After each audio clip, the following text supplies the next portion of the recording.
We will have some individuals who are going to share their stories, and those are sometimes really hard to hear, but very important to hear because they've been there, especially when, they have survived it. Cutout figures representing the victims, and when I've done this in the past, that has been quite moving because it creates a physical presence instead of just a statistic.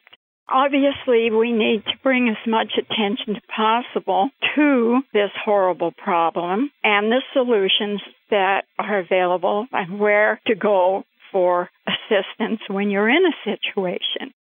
They might have someone in their family. They might have a neighbor through their church. They might be a conduit to provide the information that they will learn there to help someone in this situation.